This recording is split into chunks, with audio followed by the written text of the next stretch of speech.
कुंभ ना सरकार का आयोजन है, ना भारतीय जनता पार्टी का आयोजन। ये कुंभ भारत की सांस्कृतिक विरासत है। लेकिन कहना गलत नहीं होगा कि सरकार को चलाने वाले लोग ये महा आयोजन आर्थिक वरदान साबित हुआ। आज दिल्ली से अमेरिका जाना सस्ता हो गया है, लेकिन दिल्ली से प्रयागराज जाने की कीमतें आसमान छू रही। और सरकार इतनी निरंकुश हो गई, सरकार का प्रशासनिक अमला इतना निरंकुश हो गया कि आपने तमाम नियमों को धता बताते हुए वीआईपी कल्चर खेलना शुरू कर दिया।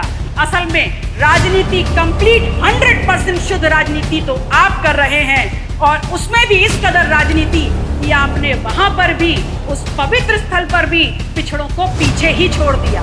तो फिर ये बताइए, कहाँ है विकास, कहाँ है सबका साथ और कहाँ है विश्वास? उस दिन सदन में जब विपक्ष के द्वारा विधानसभा की कार्रवाई में उर्दू को सम्मिलित करने की बात की गई, तो यहाँ पर अशोभनीय और असंसदीय भाषा का प्रयोग किया गया।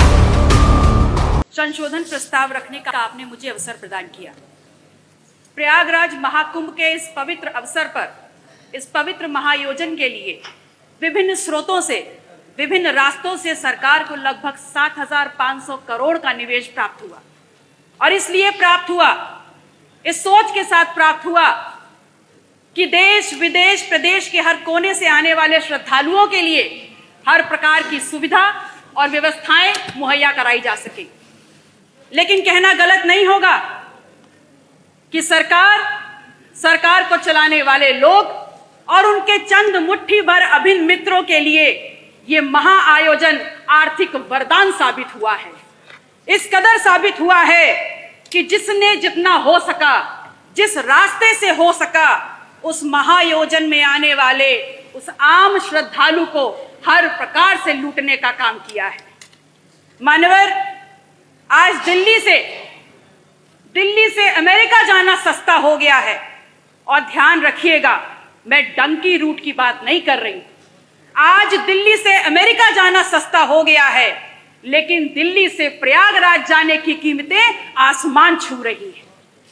3 लाख करोड़ का आपको राजस्व मिला, और उसके बाद भी आम आदमी सुविधाओं के लिए, व्यवस्थाओं के लिए हांफता रगड़ता रोता नजर आ रहा है। मान्यवर, सामाजिक और धार्मिक आयोजन में सरकार ने अपनी तरफ से व्यवस्था की गारंटी ली थी, तो आज सरकार को सामने आकर के इस बात को स्वीकारना होगा कि आप ठीक व्यवस्थाएं दे नहीं पाए। उस महाकुंभ में आई हुई संख्या को अपनी उपलब्धि ना बताएं, क्योंकि उस महाकुंभ में आई हुई जो संख्या है वो भारतीय समाज के धार्मिक चेतना का परिणाम है, वो आपकी उपलब्धि नहीं है। उसका श्रेय लेना बंद करिए, बल्कि प्रमुखता से सामने आकर के जो खामियां हुई हैं, जो अव्यवस्था हुई है, उसको स्वीकारिए और सबक लीजिए कि आगे ऐसा दोहराया ना जाए। मानवर, समता समरसता के तथाकथित संदेश के साथ इस महाकुंभ का आयोजन सरकार ने किया। और सरकार इतनी निरंकुश हो गई, सरकार का प्रशासनिक अमला इतना निरंकुश हो गया कि आपने तमाम नियमों को धता बताते हुए वीआईपी कल्चर खेलना शुरू कर दिया।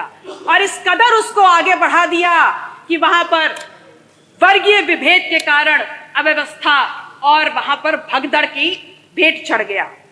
आम जन की आस्था, आम जन की भावनाएं के साथ जो खिलवाड़ हुआ है, वो महज निंदनीय मात्र नहीं है, बल्कि एक पाप है। और वो पाप इस कदर है कि किसी भी प्रकार से स्वयं मां गंगा भी उसको नहीं धो पाएंगी। आप कह रहे हैं कि विपक्ष धार्मिक आयोजन महाकुंभ पर राजनीति करता है, तो एक छोटा सा सवाल आपसे पूछ रही हूं कि ये बताइए, 22 जनवरी 2025 को जब संपूर्ण मंत्रिमंडल परिषद की वहां बैठक आपने आयोजन की थी, तो क्या आप मंत्रिमंडल के लोगों को ले जा करके वहां भजन कीर्तन करा रहे थे? वो भी तो एक राजनीतिक बैठक थी ना। तो फिर राजनीति विपक्ष कैसे कर रहा है? असल में राजनीति कंप्लीट 100% शुद्ध राजनीति तो आप कर रहे हैं, और उसमें भी इस कदर राजनीति कि आपने वहां पर भी, उस पवित्र स्थल पर भी पिछड़ों को पीछे ही छोड़ दिया। आपका नारा है सबका साथ, सबका विश्वास, सबका विकास। तो अगर बात विकास की है, अगर बात विश्वास की है, तो फिर ये बताइए कहां है विकास, कहां है सबका साथ और कहां है विश्वास।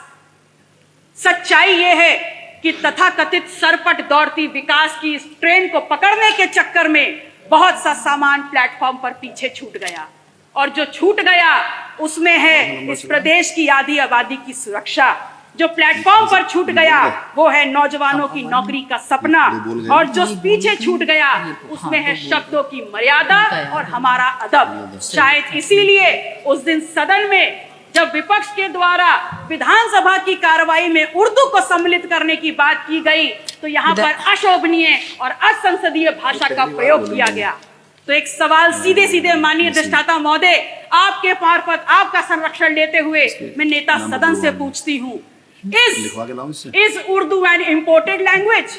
क्या उर्दू निर्यात करी हुई जुबान है? और या फिर क्या ऐसा है कि जब मुगल घोड़े से भारत में आए तो अपने पीछे उर्दू को बैठा करके लाए? विधायक जी, 5 मिनट हो गया। धन्यवाद। माननीय अध्यक्ष जी, 1 मिनट और। माननीय अध्यक्ष जी, मैं सिर्फ इतना कहना चाहती हूँ कि महामहिम राज्यपाल ने हालांकि थोड़ा ही भाषण पढ़ा, पर मैंने देखा हर छोर पर भारत प्रथम स्तर पर है। बड़ी प्रसन्नता हुई, और अगले ही पल ये भी समझ में आ गया कि माननीय राज्यपाल महोदय की क्या गलती है, वो तो बहुत दूर से आई हैं। असल में उनको जो झूठा सच्चा लिख के दे दिया गया, उन्होंने पढ़ने का काम किया। अगर सच्चाई समझना चाहते हैं तो समझ लीजिए कि NCW के 2024 के आंकड़ों में उत्तर प्रदेश यदि फर्स्ट है तो महिला के ऊपर और अपराधों में फर्स्ट है। अगर फर्स्ट है तो बाल यौन शोषण के मामलों में फर्स्ट है।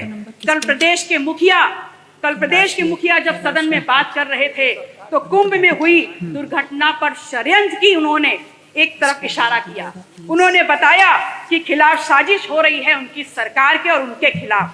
तो ये सवाल सिर्फ उनका नहीं है, पूरे विधायक जी धन्यवाद। मैम 30 सेकंड खत्म हो रहा है, लास्ट माथे पर कलंक लगा है। यह सिर्फ सरकार को बदनाम करने का शिकंजा नहीं है, अपितु ये समूचे उत्तर प्रदेश, पूरे सदन, चाहे पक्ष के लोग हो चाहे विपक्ष के लोग हो, ये पूरे उत्तर प्रदेश की गरिमा पर प्रहार है।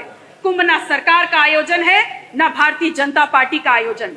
ये कुंभ भारत की सांस्कृतिक विरासत है, भारतीय समाज के विभिन्न आध्यात्मिक विचारों का आयोजन है, और उत्तर प्रदेश सदैव इस आयोजन की आने वाले श्रद्धालुओं की मेजबानी करता रहा है। और अंत में मैं सरकार से मांग करती हूँ कि जो लोग भी षड्यंत्र में शामिल हैं उनके नाम सामने लाए जाएं, उनको कठोरतम सजा दी जाए। माननीय अधिष्ठाता महोदय, समय की बाध्यता है, मैं आपसे निवेदन करूंगी कि अपने क्षेत्र सिराथू से संबंधित जितने भी प्रस्ताव हैं मैं टेबल कर रही हूं, कृपया उनको मेरे वक्तव्य के साथ जोड़ने का कष्ट करें।